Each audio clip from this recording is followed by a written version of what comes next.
Morning, কেমন আছেন সকলে? আমি খুব ভালো আছি। Hi, my name is Kabita. Welcome to my another blog. আপনাদের সকলকে একটা নতুন ভিডিওয়ে অনেক অনেক স্বাগত জানাই। আজ শুভ রথযাত্রা।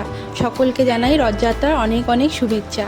যারা যারা ভালো মন্দ সময়ের মধ্যে দিয়ে যাচ্ছেন, শ্রী শ্রী জগন্নাথ মহাপ্রভু তাদেরকে নতুন পথের দিশা দেখাক এবং তারা এক নতুন আলোর পথ খুঁজে পাক। আজকের সকালের মেনু হচ্ছে লুচি আর আলুর তরকারি।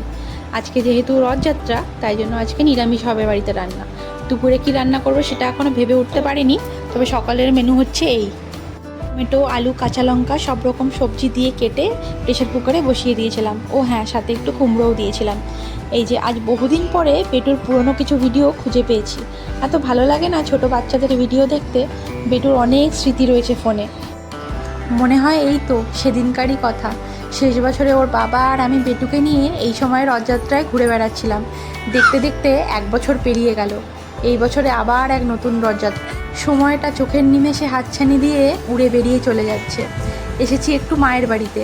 দুপুরবেলাটা মায়ের সাথে দেখা করে বিকেলবেলায় রথ দেখতে বেরোবো ওর বাবা অফিস থেকে আসার পরে। আর আসার সাথে সাথেই ঝমঝমিয়ে বৃষ্টি নেমেছে। রথের দিন বৃষ্টি পড়বে, এটা তো ধরা বাঁধাই, তাই না বলুন?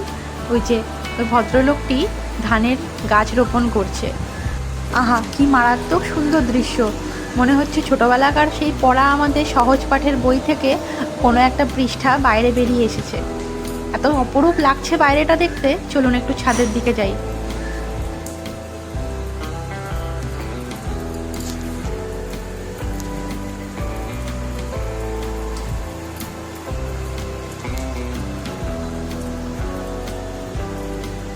ফাঁকা মাঠে ধানের জমি, বৃষ্টির এই আওয়াজ, মেঘের গর্জন, পাখির কলতান, আর দূর দূর অবধি, যত দূর অবধি চোখ যাচ্ছে এই পাশে ঘরবাড়ি। কি সুন্দরই না লাগছে দৃশ্যটা, এত ভালো লাগছে না। আর এই দেখুন বৃষ্টিটা ছাদের ওপর পড়ছে ঝমঝম করে, তার একটা আলাদা রকমের আওয়াজ, একটা আলাদা রকমের শান্তি। এই যে এপাশের দিকে যে জানলাটা আপনাদেরকে দেখালাম, এই পাশে একটা কচুবন আছে ছোট, তাই সাবধানে একটু হাতটা বের করে ভিডিওটা করছি। হঠাৎ করে যদি ফোনটা পড়ে যায় ব্যাস, তাহলেই গেল। ফোনটা আমার সোজা একদম কচুর ডোবাতে। এদিকটাতে আমার বেশি ভালো লাগছে মনে হচ্ছে। এত ভালো লাগছে না এই জায়গাটা। ওই যে দূর থেকে রেশমি দেখা যাচ্ছে, আর চারপাশে দূরে দেখা যাচ্ছে বৃষ্টির একটা সাদা রঙের আস্তরণ পড়েছে। সেটা দেখতে যেন আরও মারাত্মক সুন্দর লাগছে। সত্যি বলছি, যেন মনে হচ্ছে কোনো এক আঁকা ছবি। যারা পড়াশোনা করতে, কবিতা লিখতে, গল্প লিখতে ভালোবাসে, তাদের জন্য বসে পড়ার এক অসাধারণ জায়গা। এই অপরূপ দৃশ্য দেখে মীনাক্ষী দাসের লেখা ভিজে জিজ্ঞাসা বলে একটা কবিতা মনে পড়ে যাচ্ছে। সারা রাত ধরে বৃষ্টি হয়েছে তোরে, জানালার ধারে আমি একা বসে দেখি চুপ করে। বৃষ্টিরা নাকি ঢলাঢলি করে হাসে, বৃষ্টিরা নাকি মানুষের মতন চুপটি করে ভালোবাসে। বৃষ্টিরা নাকি কানে কানে কথা বলে, পাহাড়ের ঢালে কিশোরের মতন লাফাতে লাফাতে চলে। বৃষ্টিরা নাকি গভীর বনেতে কাঁদে, গাছপালাগুলো কেঁপে ওঠে নাকি ওদের আর্তনাদে। বৃষ্টিরা তবে জীব নাকি জড়ো, নাকি ছোট ছোট পদ্ম? ভিজে প্রশ্নেরা ভিজে ভিজে আরও হয়ে উঠেছে দুর্বোধ্য। শেষ লাইনটুকু মনে পড়ছে না আমার, তবে যতটুকু মনে পড়েছে ততটুকুই আপনাদেরকে শুনিয়ে দিলাম। এখন মোটামুটি 11:30 মতন বাজতে যায়। ভাই এখন যাচ্ছে ডিউটিতে। রথযাত্রায় ওদেরকে খড়গপুরের জগন্নাথ মন্দিরেই ডিউটি দেওয়া হয়েছে। দুপুর 3টার সময়ও ফিরে চলে আসবে। বেটুকে স্নান টান সারিয়ে দিয়েছি, বসে আছে, বসে বসে খেলছে। মামা অফিস যাবে তাই কৌতূহল বসে দেখছে। মামা তো এরকম জামা পরেন না, এটা আবার কি জামা পরেছে মামা? তাই বারবার ধরে বলছে মামা গেঞ্জি, মামা গেঞ্জি। সবে সবে অ্যালফাবেটগুলো পড়তে শিখেছে বলে মামার কাঁধে একটা ব্যাচের মধ্যে WBP লেখা আছে। এবার সেটাকে ভাঙা ভাঙা স্বরে পড়ার চেষ্টা চালাচ্ছে আর কি, পারছে না। বাচ্চাদের সে ভাঙা স্বরে পড়ার চেষ্টা করছে WBP, কিন্তু পারছে না। এই ছোট ছোট বাচ্চাদের ভাঙা ভাঙা স্বরে তোতলা ভাষায় অ্যালফাবেটগুলো শুনতে খুব ভালো লাগে বলুন। মা ঠাকুরের জামা কাপড় মেলে ব্যালকনিতে শুকোতে দিয়েছে। রোদ উঠে এসেছে, এখন বৃষ্টিটা ধরা দিয়েছে। তবে বৃষ্টিটা এরকম ঘন ঘন হচ্ছে, একবার কমছে একবার থামছে। এখন এই যে 2টো মতন বাজতে যায়, ভাই অফিস থেকে চলে এসছে। আবার সেই রাতের বেলা 9টা থেকে ভোর 6টা অবধি ডিউটি। পেন বানিয়েছে দেখুন, জামা কাপড়ের ক্লিপ, টিভির রিমোট, দেশলাইয়ের বাক্স, এইসব দিয়ে ওর খেলনা দিয়ে খেলবে না। এই যে মা ওকে ভাত খাওয়াচ্ছে, বিকেলে ওর বাবা ওই 4টে-5টের দিকে আসবে। আমাদের ওই দিকটায় রথ আসতে আসতে মোটামুটি 4টে-5টা বেজেই যায়। তো আজকে ওর বাবা অফিস থেকে কখন আসে দেখা যাক। অফিস সেরে আসার পরে তারপরে ওর বাবার সাথে রেডি হয়ে বেরোবো। ব্যালকনিতে আমি, মা, ভাই দাঁড়িয়ে আছি আর ও খাচ্ছে। সবাই মিলে এন্টারটেন করে দিলে তবে ওর খাওয়াটা একটু ভালো হবে আর কি। সবাই যদি সামনে দাঁড়িয়ে থাকে, ওকে দেখে, সবাই মিলে ওকে একটু প্রেস করে, তাহলে নাকি ওর মনে জোগান হয় ভালো খাবার।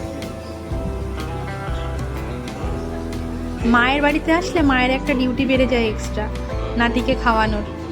তবে মা নাকি বলে মায়ের ভালোই লাগে, আমাকে খাওয়াতে দেয় না, জোর করে মাই খাওয়ায়। আকাশটা তো এখন পরিষ্কারই লাগছে, তবে ঘন ঘন ওই যে বললাম নিম্নচাপের মতন বৃষ্টি হচ্ছে। তবে নিম্নচাপ নয়, ভালোই বৃষ্টি হচ্ছে। ঝমঝমিয়ে হঠাৎ করে বৃষ্টি আসছে, আবার বন্ধ হয়ে যাচ্ছে, আবার এরকম রোদ উঠছে, আবার সেই বৃষ্টি। কিন্তু ওই যে রথের সামনে যে মেলা, সেখানে প্রচুর পরিমাণে কাদা, সেখানে আর যাওয়া হবে না। সকলকে যাচ্ছি রেডি হয়ে, রথ টানা হচ্ছে, সেখানে যাব। বেটুকে রেডি করে নিয়েছি। বেটু হাই করো তো। হাই, গুড ডে বলো, গুড ডে। তো বাবা আসছে, মায়ের বাড়িতে আছি। বেটু সবাইকে বলো তো লাভ ইউ। তো রেডি হয়েছি, অপেক্ষা করছি ওর বাবার জন্য, কখন আসবে করে এখনো আসেনি। ভাই বসে গেম খেলছে পেছনে, দেখা যাক কখন আসে। 5টা মতন বাজতে যায় এখন। তো রথ টানা হচ্ছে, বেরিয়ে পড়েছে রথ। দেখা যাক। আমাদের বাড়ির ওখান থেকে, আমার শ্বশুরবাড়ির সামনে থেকে তো সামনেই 2 মিনিট, তো এখান থেকে একটু সময় লাগে 5 মিনিট মতন। আমার শ্বশুরবাড়ি থেকে গেটের বাইরে বেরোলেই হচ্ছে রথ টানা যাবে এমন। তো এখন তো এখানে আছি যেহেতু, তাই ওর বাবা আসছে। এই যে এসে পড়েছি মথুরাঘাটির রাস্তাটিতে দাঁড়িয়ে, যেখানে ঠিক রামবাবুর প্যান্ডেল হয় ঠিক তার সামনেই। তবে বৃষ্টিটা একদম হালকা হালকাভাবে পড়তে শুরু হয়ে গিয়েছে। রাস্তায় প্রচণ্ড মারাত্মক ভিড় হয়েছে, এত পরিমাণে ভিড় হয়েছে যে ওর বাবারও আসতে লেট হয়ে গিয়েছে। এখন মোটামুটি দেখে বোঝা যাচ্ছে না, তবে 5টা 45 মতন বেজে গিয়েছে, আর 2টো রথ আগে বেরিয়ে গিয়েছে। তাই ওর বাবাকে বললাম এই রথটা দেখে নিই, শেষে আবার পরে ঘুরে গিয়ে বাকি 2টো রথ দেখে নেব। একদম যেখানে গিয়ে শেষ প্রান্ত থেকে ওরা ঘোরায়, সেখানটায় গিয়ে আমরা আবার দেখে নেব। এই যে শেষ রথটি আসছে। তবে প্রচণ্ড রাস্তায় ভিড় নাকি, ওর বাবা বললো রাস্তায় প্রচণ্ড জ্যামও হয়েছে।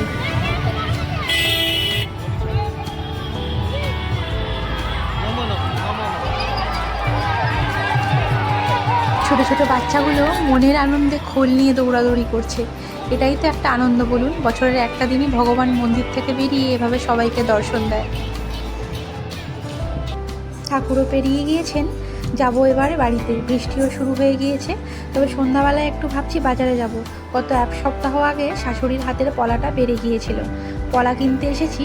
কত রং বেরঙের চুড়ি সাজানো আছে দেখুন। গোলবাজারের চুড়ির দোকানে নিয়ে নিয়েছি পলা, কত চুড়ি রাখা আছে তাই না। ফেরার পথে যাব একটু জগন্নাথ মন্দির হয়েই। জগন্নাথ মন্দিরটা দর্শন করে তারপরে ফিরবো বাড়ি। তবে মেলা ঢোকার উপায় নেই, যা পরিমাণে বৃষ্টি হয়েছে, একেবারে গোড়ালি অবধি কাদা। এত সুন্দর সাজিয়েছে মন্দিরটা, আর ভেতরে চলছে বাচ্চাদের প্রোগ্রাম। তবে প্রত্যেক বছরই জগন্নাথ মন্দিরে এই প্রোগ্রামগুলি অনুষ্ঠিত হয়। বিভিন্ন নাচের একাডেমি থেকে এখানে নাচ গানের ব্যবস্থা করা হয়। এই যে এপাশে রথটি রাখা আছে, তবে এটাই দেখতে বহু মানুষ ভিড় জমিয়েছে। এইখানটায় এখন একটু ফাঁকা লাগছে, তার কারণ বৃষ্টি হয়েছে একটু আগেই, কিন্তু ভিড় তো প্রচুর পরিমাণে তাও হয়েছে। দেখুন কত লোক, সারি সারি লোক এই কাদা নিয়েই যাচ্ছে মেলায়। চলুন ভিডিওটি তাহলে আজকে এখানেই শেষ করছি। আজকের ভিডিওটি কেমন লাগলো অবশ্যই জানাবেন। ভালো লাগলে একটা লাইক, কমেন্ট আর শেয়ার করে দেবেন। পাশে থাকবেন, নিজেও ভালো থাকবেন, অপরকেও ভালো রাখবেন। আজকের মতন তাহলে টাটা।